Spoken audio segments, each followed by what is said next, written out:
क्या मकसद रहा? थोड़ा बहुत आपने बोला, लेकिन जानना चाहते हैं कि किस मकसद यही है जी। देखिए, ये बहुत बड़ी बात है कि हिसार में वकीलों ने एक धरना लगा रखा है किसानों की हिमायत में, और ये बहुत एक अच्छा मैसेज आता है। जिस तरीके के साथ हम सिंगू बॉर्डर पे, टिकरी बॉर्डर पे, गाज़ीपुर बॉर्डर पे, साजाबोट बॉर्डर पे हम किसान बैठे हैं, तो एक ये अच्छा मैसेज आता है कि ये किसानों की लड़ाई नहीं, सभी वर्ग की लड़ाई है। और कहीं ना कहीं वकील ये भी ये देखते हैं कि एक किसानों के बेटे हैं। आज मैं देखती हूँ कि मैं किसान की बेटी हूँ, तो हम सबको एकजुट होके जहाँ पर भी बैठ के हमें लड़ाई लड़नी चाहिए किसानों के लिए। लेकिन अभी आपने जिक्र किया कि बहुत से लोग अभी इस आंदोलन में शामिल नहीं है, कुछ गाँव में नहीं आ रहे हैं। तो आपको क्या लगता है कि लंबा खिंच रहा है आंदोलन, या किस कारण से वो बात नहीं बन पा रही जो आप लोग भी चाह रहे हैं, और सरकार ये कह रही है कि विपक्ष का ही काम है इसमें, किसान का? देखिए, सरकार का हमेशा से यही कहना है कि विपक्ष का काम है। कोई भी सरकार, क्योंकि सरकार को कंटिन्यूसली हमें 7 महीने हो गए हैं बॉर्डर पे बैठे हुए, अपने ये बिलों को लेके बात करते हुए। जब सरकार को पता है कि ये बिल हमारे सही नहीं है, बार बार सौदे करने के लिए बात करती है और कभी सुप्रीम कोर्ट को बीच में लेके आती है, तो जब हम ये बोल रहे हैं कि ये बिल सही नहीं है, तो पहली बात तो ये, सरकार का कोई भी ऐसा कोई सेक्शन नहीं है जहाँ से सरकार ये बिल बना सके बेसिकली, और सरकार ने वो बनाए। और उसके बाद अभी अगर हम कह रहे हैं कि हमें ये बिल नहीं चाहिए, तो एक डेमोक्रेसी में ये फ़र्ज़ बनता है कि अगर हम धरने पे बैठे हैं, पीसफुल प्रोटेस्ट कर रहे हैं, किस तरीके से पीछे 26 को भी इन्होंने पर्चे डाल दिए और बिना बात पे बैरिकेड्स लगा दिए, बिना बात पे सरकार एक लड़ाई का माहौल, टकराव का माहौल बना रही है, जबकि हमारा उस दिन भी कोई टकराव का माहौल नहीं था। उस दिन भी हमने गवर्नर को मेमोरेंडम दे के वापस आ जाना था, और कुछ लोगों ने जाना था हमारे साथ। उस दिन भी हमने बोला था पीसफुल प्रोटेस्ट। उस दिन भी सरकार ने जानबूझ के बैरिकेड्स लगाए, जानबूझ के पुलिस को खड़ा किया, जानबूझ के पानी की बौछारें फेंकी। ये सरकार का रवैया बहुत गलत है किसानों के प्रति।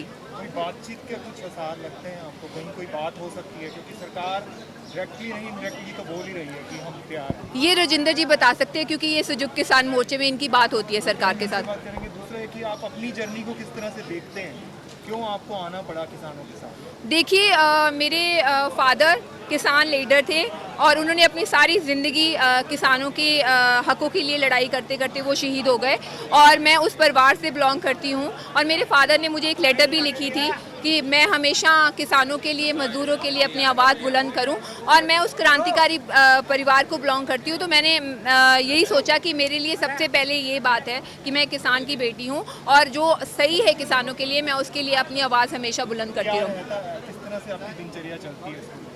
क्या आप मतलब देखिए, मेरे से जितना हो सकता है मैं अवेयरनेस जो किसानों के प्रति, किसानों के हकों के प्रति, जितने हरियाणा में हो, चाहे राजस्थान में हो, चाहे उत्तराखंड में हो, चाहे पंजाब में हो, जिस गांव में मुझे जाना पड़े, लोगों को इकट्ठा करने के लिए, मोर्चे को मजबूत करने के लिए मैं हर जगह पे पहुंचती हूँ।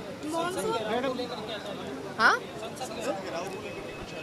जी, ये वो राजेंद्र जी बताएंगे, क्योंकि ये जो किसान मोर्चे के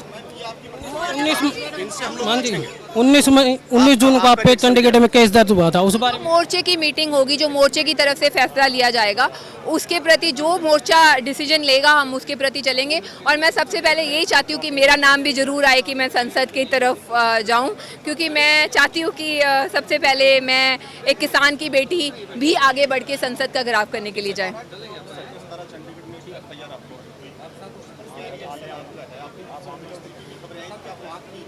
जी, मैं नहीं थी, बिल्कुल नहीं थी चंडीगढ़ में उस टाइम पे। मैं हरियाणा की तरफ से नाडा साहब गुरुद्वारा से पैदल यात्रा करते हुए पंचकुला गई थी, और ये एफआईआर झूठी दी है। जहां हम बोलते हैं कि ये डेमोक्रेसी नहीं है, ये डिक्टेटरशिप है।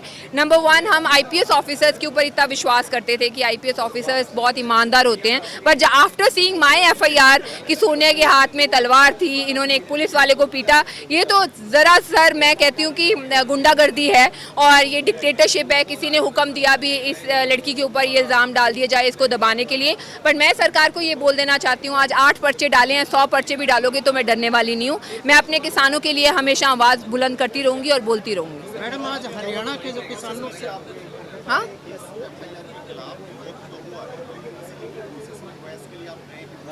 हाँ, नहीं जी, मैं अभी तक किसी प्रोसेस में नहीं गई। जो संयुक्त किसान मोर्चे की तरफ से जो फैसला होगा उसी तरफ से जाऊंगी। हाँ, बट ये ज़रूर बोला गया है कि इंक्वायर किया जाए इसको। मैडम, आज हरियाणा के किसानों से आपने स्पेशल अपील की कि वहाँ पहुँचे, क्या नहीं पहुँच रहे हरियाणा के किसान? नहीं जी, किसान पहुंच रहे हैं वहाँ पर, अपने अपने खेती चीज़ों में बिजी हैं, काफ़िला जाता है काफ़िला आता है।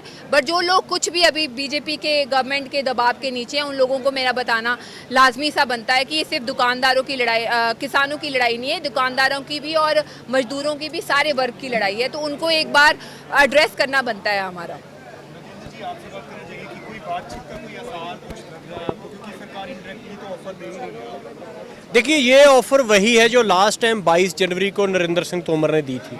22 जनवरी को उन्होंने कहा था कि अगर आपको ये ऑफर मंजूर हो, आप किसी भी समय फ़ोन करें तो इस ऑफर पर एक रिटर्न कॉम्प्रोमाइज़ हो सकता है। उस दिन भी हम कह के आए कि हम तीनों कानूनों को निरस्त कराना है और एमएसपी को लीगल राइट बनवाना है, उससे कम कोई बात नहीं मानेंगे। तो नरेंद्र तोमर लगातार वही बात कर रहे हैं जो बात हम 4-5 महीने पहले रिएक्ट कर चुके हैं। तो इस स्थिति में कोई बातचीत नहीं हो सकती। बातचीत ना करने का बीजेपी को नुकसान है।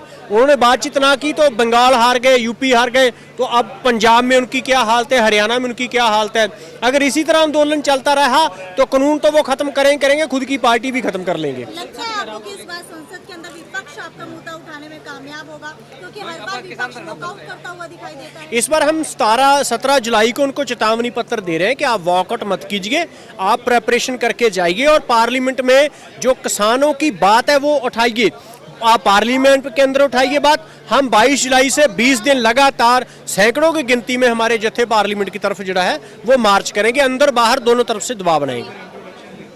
मेरा नाम रजिंदर सिंह दीप सिंह वाला है। मैं वाइस प्रेसिडेंट हूँ किरती किसान यूनियन का और संयुक्त किसान मोर्चा का मैं नेता हूँ जो तोमर के साथ बातचीत करने जाते हैं, उनमें रहता हूँ। पंजाबी समुदाय लगातार